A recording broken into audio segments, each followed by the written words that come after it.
સમયમાં સમાજ આર્થિક સમૃદ્ધ બને, જાગૃત બને, સંગઠિત બને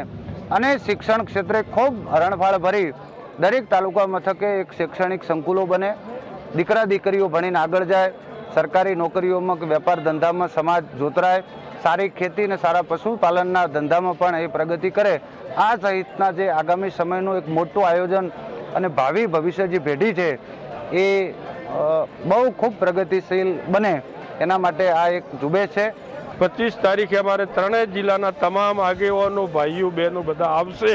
અને એની અંદર એક પોતાનો એક પરિવાર છે સમાજ, એ રીતનું એ જાહેર કરશું અને આ બંધારણ અમારું બધું પાળવાનું થશે। મુદ્દા હજુ નક્કી કરવાના છે। દરેક ધારો અહીંથી સૂચનો આવશે, અહીંથી વાવ થરાજીએ ત્યાંથી સૂચનો આવશે, અમુક માણસો પાટણ બાજુ ગયા છે એ સૂચનો લાવશે, ડીસામાંથી ગઈકાલે સૂચનો લીધા, આ બધા ભેગા કરીને મુદ્દા બનાવવાના છે। એ 25-50 મુદ્દા આવશે, એમાંથી ટૂંકા કરીને બધાને અનુકૂળ રહે એ જાતના ટૂંકા મુદ્દા કરી અને એ દિવસે જાહેર કરશું। અમે ગોવાભાઈ અને સૌ શ્રેષ્ઠીઓ બધા જ સમાજના આગેવાનો અત્યારે સાથે મળી અને નવું બંધારણ 25 તારીખે